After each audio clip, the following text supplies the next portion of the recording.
Thank you very much, Massimo. I hope you enjoyed the course, which I think has a fantastic program. I'm going to discuss about assisted modes of ventilation. There is no good term. The idea is it was also called partial assist, and it is a very, very complicated topic. I'm sorry. Because it's really interaction between the patient and the ventilator. And I will try to maybe give 3 messages which in the daily practice should be important.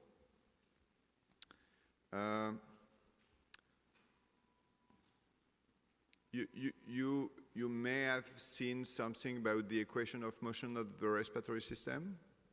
Yes? Okay, I'm not going to go into detail. This equation say for a given volume at a given flow, you need a certain amount of pressure. Okay? When the patient is passive, paralyzed, for instance, all the pressure is given by the ventilator. And that's a simple situation because all the pressure you read on the ventilator is directly only dependent on the mechanics of the system and of the volume delivered by the ventilator. When a patient is not ventilated, like us, breathing spontaneously, all the pressure is generated by the respiratory muscles, right?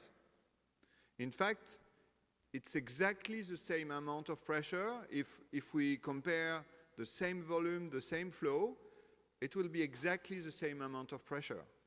But instead of positive pressure because the ventilator is pushing into the thorax, it will be negative pressure generated by the respiratory muscles. Is that clear? Assisted mode, partial ventilatory assist, is simply a mix of the two. At the same time, there is some pressure given by the ventilator, and at the same time, there is some negative pressure generated by the muscle. You see? Ventilator pushing, respiratory muscles pulling. Okay, so the two at the same time make the volume and the flow. So the equation of motion, compliance plus resistance, is exactly the same in these assisted modes. This is simple, right? Why is it complicated? Why did I say it's complicated? Any idea? Okay, so that's a good point. That's complicated from the standpoint of the ventilator to try to synchronize. But why is it complicated for us, the clinicians?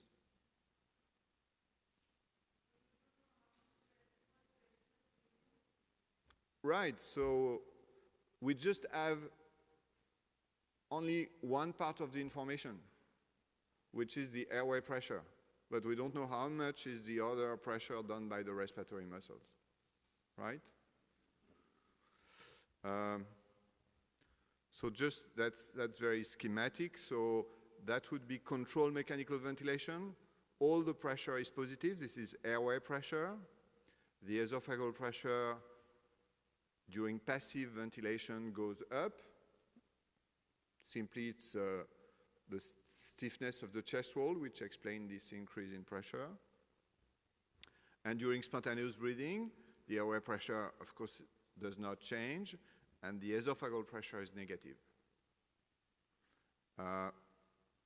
During assisted breathing, it's a mix between the two, but we just have to work with what we see on the ventilator.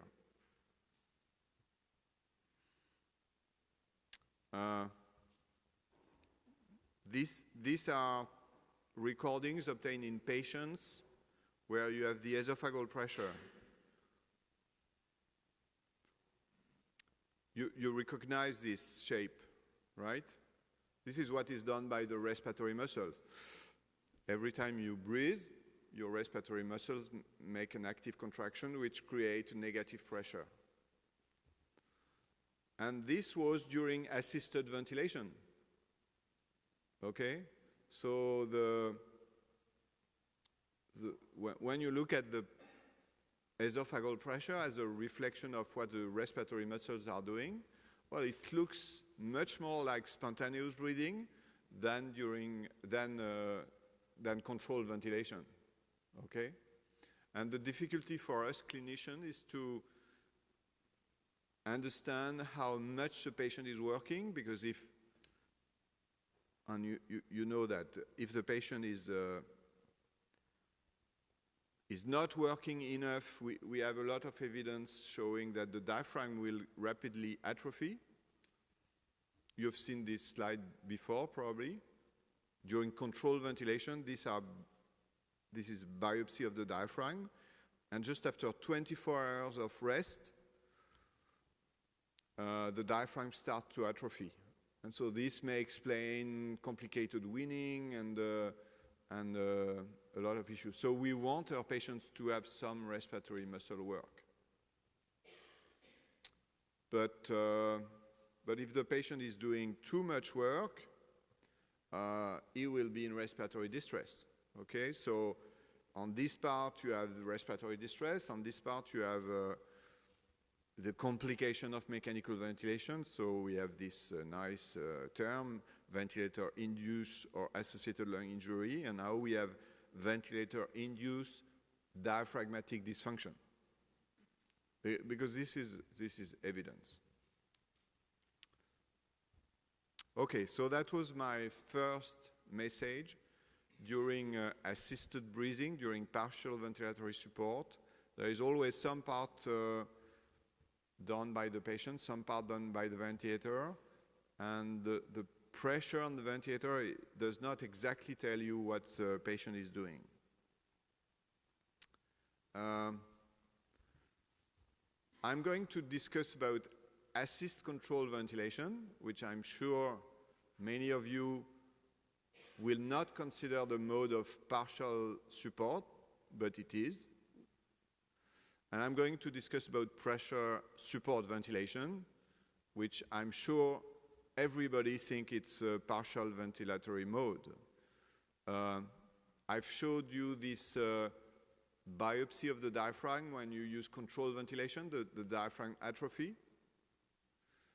At least in experimental studies, they show that if you use high level of pressure support, you may also induce diaphragm atrophy. So just using assist control does not mean that the patient is doing nothing, or just using pressure support does not mean that the patient is working correctly. That's good. I hope you're completely confused now. So of course you know that at the bedside you're trying to look at the patient, to look at the patient's comfort, how the patient is breathing, using accessory muscles, respiratory rate, and it is important. I'd like to show you what parameters on the ventilator make a difference. Sorry, I'm going back. No.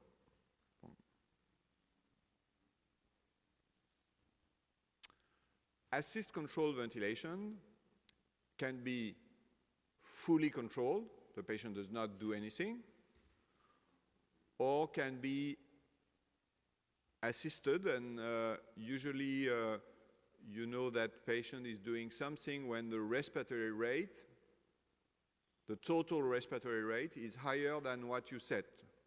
Okay? For instance, you set tidal volume 500, respiratory rate 15, there is a trigger, and the patient is breathing 20, 25 breaths per minute. So we say the patient is triggering the ventilator, right? This is something an expression you probably use. This is not exactly the case. Patients are not triggering. Patients are breathing. And in fact, they are breathing, and the triggering mechanism is a way for the ventilator to synchronize with patient's breathing. So if the respiratory rate is 25, it means the patient is breathing at 25.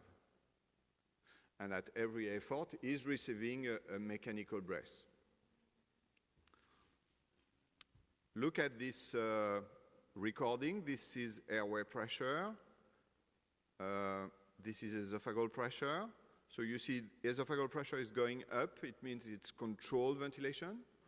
And you have the diaphragm EMG, the sternocleidomastoid EMG. There is no activity of the patient, okay? This is passive breath. And now the patient wakes up and is triggering the breath. Well, in fact, he is doing negative pressure swings with the esophageal pressure. He's activating the diaphragm and even activating the sternocleidomastoid muscle, right? What you see is that there is a kind of funny a deformation of the airway pressure wave shape.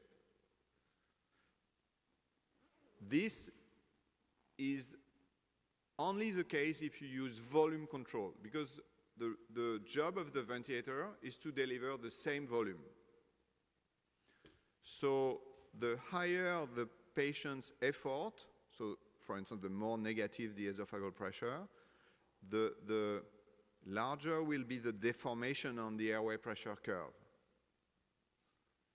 For instance, if you superimpose the two curves, the passive curve and the active curve, you will see that this surface, which represents patient's active work, is reflected by this change in the airway pressure wave shape. Is that okay? So unfortunately, we don't have that at the bedside. We don't have the passive curve superimposed with the active curve. But every time you see this kind of change in airway pressure, and for instance, very often you will see that the peak airway pressure is changing from one breath to the other. The only reason why the airway pressure is sometimes lower, it's because the patient is pulling at the same time. Okay? So in assist control ventilation, this is a visual indication, at least, that the patient is working probably a little bit hard. Using this technique, several investigators have looked at what are the settings which make a difference in the amount of patient's work of breathing. Okay? If I take the same patient, so I'm not looking at what's patient factor, but the ventilator settings. If I change volume, flow, TI, minute ventilation, what will make my patient working harder or lower? And one very important observation was that a major factor is the flow at which the volume is delivered. You know, during assist control, volume control, you have to set the peak flow. Well, in fact, that's not true. On some ventilator, you have to set the peak flow. For instance, on 2 on the ventilators in this room. On other ventilators, you don't set the peak flow, you set the I to E ratio. The flow is volume divided by time. Okay with that? So it means for a given tidal volume, a very high flow will result in what? Sorry? Short inspiratory time, okay? Do you understand why a lower flow will make the patient breathing harder? Well, just think that you're connected to a ventilator.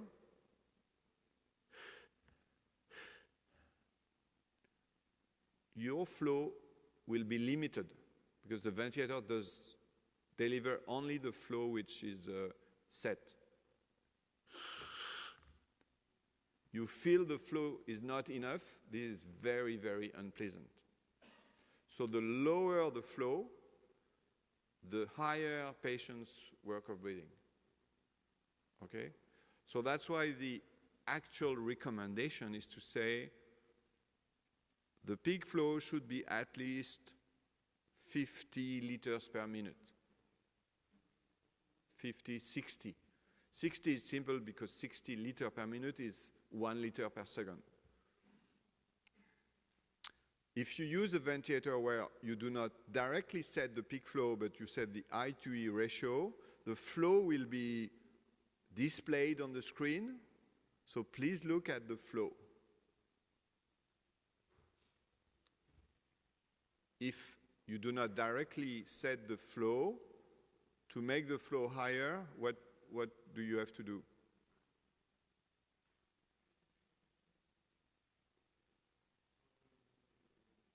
Right. Okay, you have set your volume. You've set an I to E ratio. Well, you see that the flow is only 30 liters per minute. So if you don't want to change your volume, you have to shorten the inspiratory time. The flow will be higher. Okay? This is a very important determinant of patient's effort. What is the... So that's my recommendation for today. You have assist control, try to use high flow. What's the limitation of this recommendation?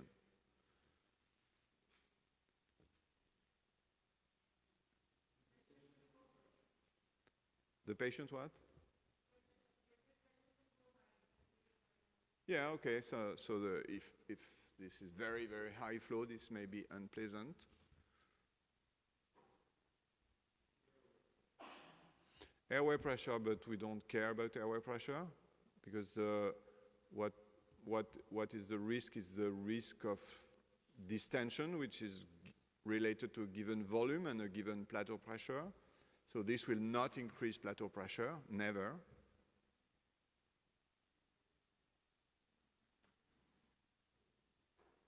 Well, that's the third variable is time. If I use high flow, the inspiratory time will be short, okay? And sometimes it will be too short. What will happen if it's too short?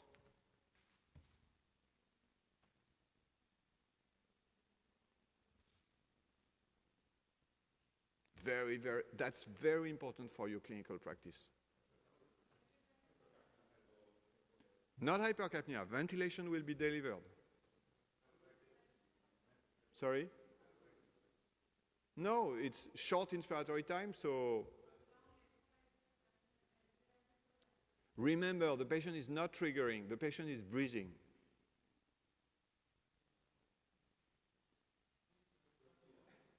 Yeah, so the patient will have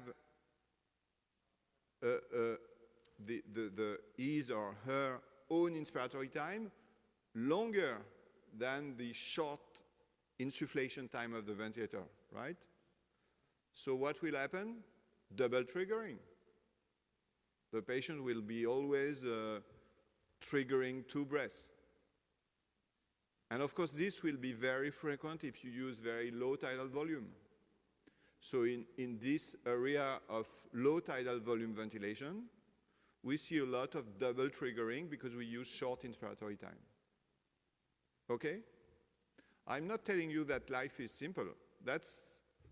you need high flow to make the patient comfortable, but there is a point where the inspiratory time will be so short that you will have a lot of double triggering.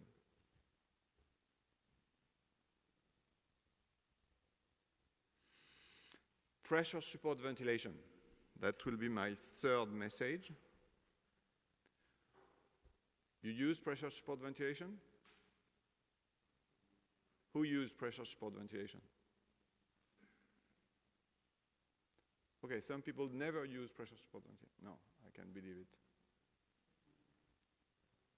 So this is a fantastic mode because it's really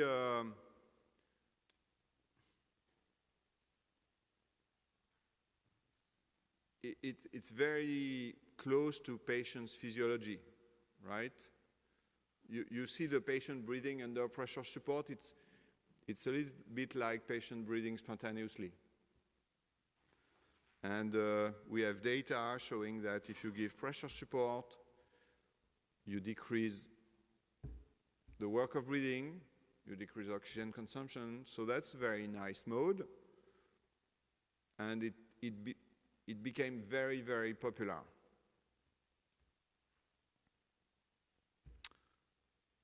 So that's what we expect. We expect that increasing pressure support, this is, as you may have noticed, this is schematic, right? So it's not always exactly like that, but so when you increase pressure support, you increase tidal volume, you decrease work of breathing, and you decrease respiratory rate, right? Okay. What's the problem? The problem is that it's very, very, very easy to continue to increase pressure support. And there is a pressure level above which you exceed the needs of the patients.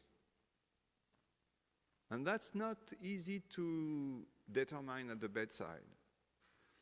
And what I mean is that if you continue to increase pressure support, you will not decrease the work of breathing anymore. The patient will be over-ventilated and will do really a minimal work of breathing. And you will not decrease respiratory rate except by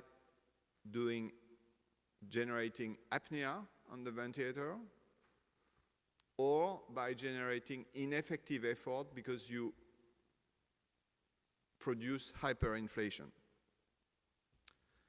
So that's really the big issue with pressure support, is that above a certain level, which is not easy to determine, you simply continue to inflate the patient much higher than the needs of the patients. This will create hyperinflation. This makes the work of breathing minimal, and that's why we have this experimental study showing that you can atrophy the diaphragm. And the clinical result will be usually ineffective efforts or apnea. So these two signs, ineffective efforts, apnea, are for you clinicians a good indicator that you give too much pressure support.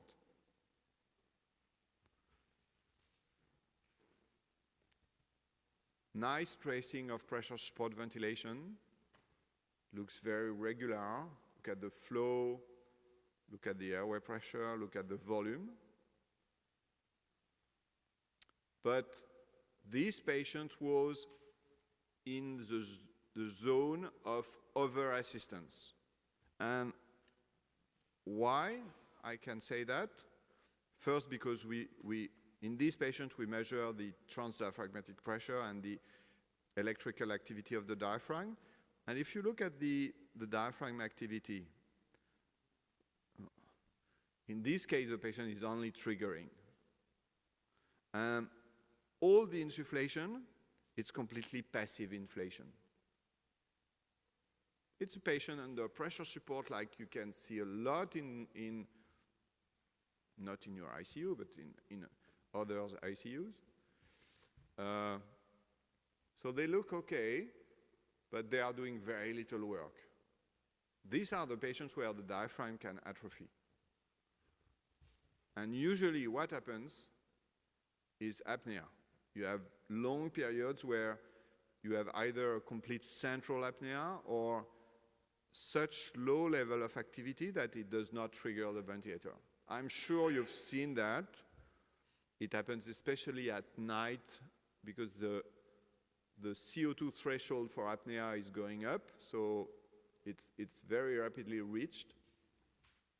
And there are data showing some patients doing that 24/7, all the time.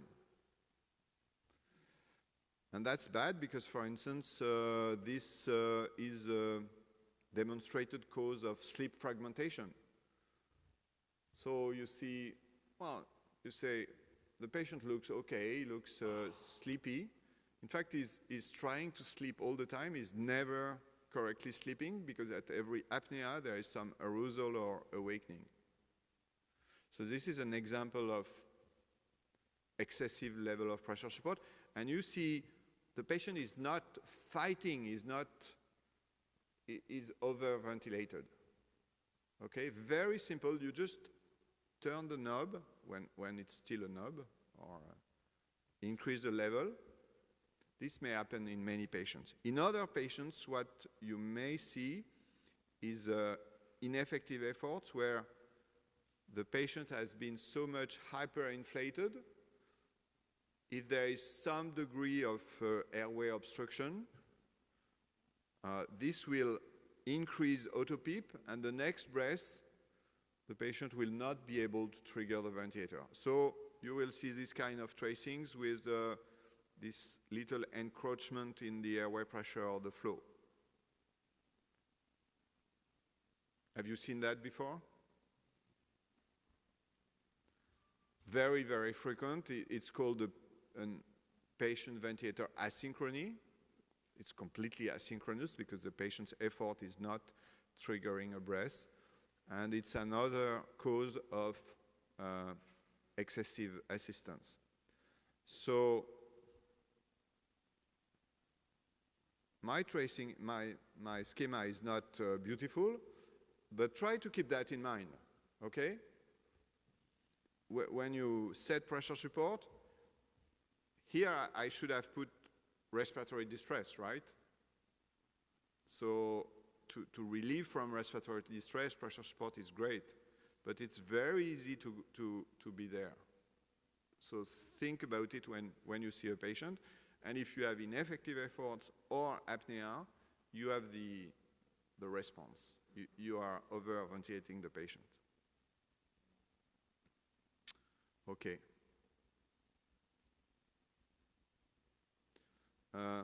Last point about pressure support. I spoke about hyperventilating the patient. When you use pressure support or pressure control, assist pressure control. Do you understand the term assist pressure control?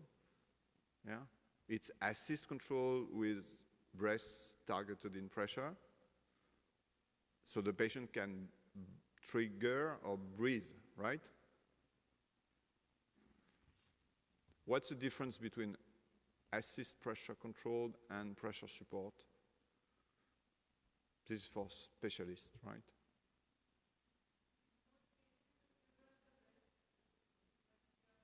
No, that can be the same in the two modes.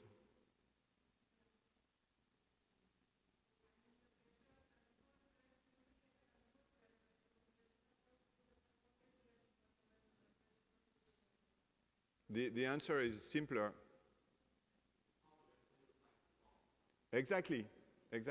So if the patient is breathing again, he will trigger every breath, and he will receive exactly the same pressure control or pressure support, but for pressure control it's cycled by time, for pressure support it's cycled by flow, okay? Don't imagine that you put patient under pressure control well, is fully controlled, pressure support is fully breathing. No. Okay? So when a patient is breathing at the same time the ventilator is delivering a pressure, you remember that the total pressure is the sum of the pressure delivered by the ventilator plus the inspiratory muscle activity, right? That's a total pressure distending the lung, okay? Some people in Italy, like Foti, Pesanti, Bellani, are able to do occlusion during pressure support ventilation. You can do an occlusion, you know, like when you do a pause to measure plateau pressure, okay? If we do an occlusion here, this is a very nice patient who was very nice, very relaxed.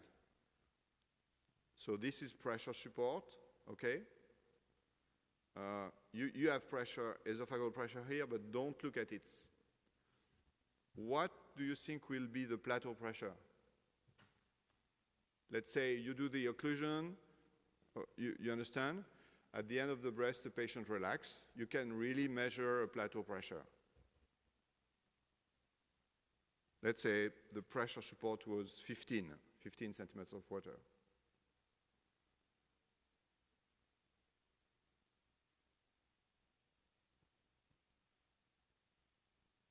You could say the plateau will be 15. That would be something. Could be 15, could be 10, could be 20. Sorry? No, so you do the occlusion and the patient has terminated inspiration, so now he relaxes. So?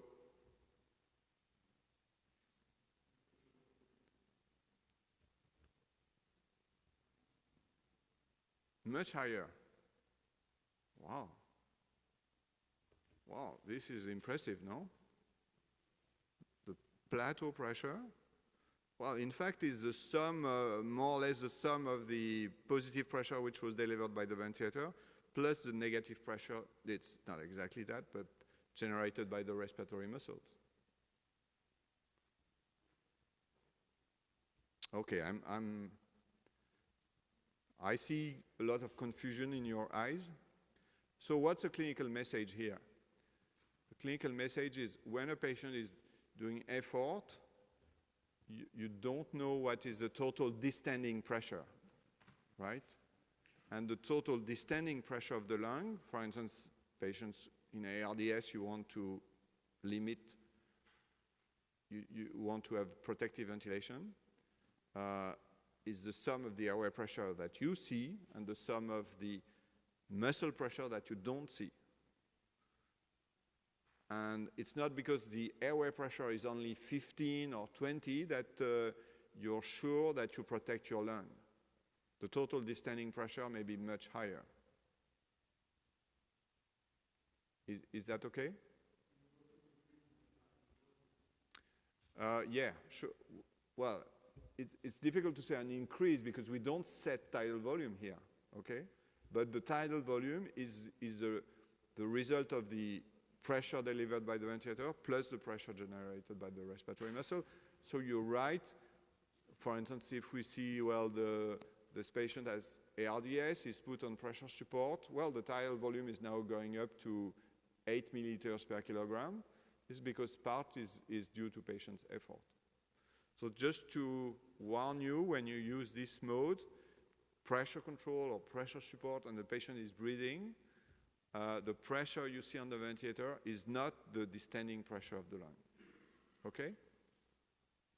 So 3 messages.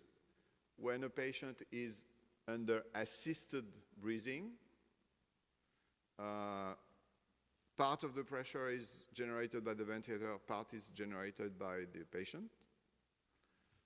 Second, when you use volume assist control, you can look at the fluctuation in airway pressure as indicator of patient's effort.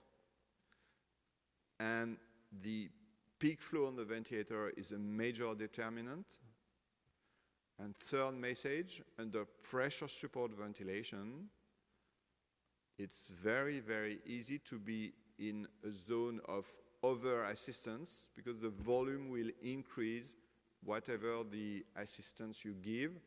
And you probably know that's why the new modes of ventilation like proportionalized ventilation or NAVA are different, because the response will be different. Thank you very much.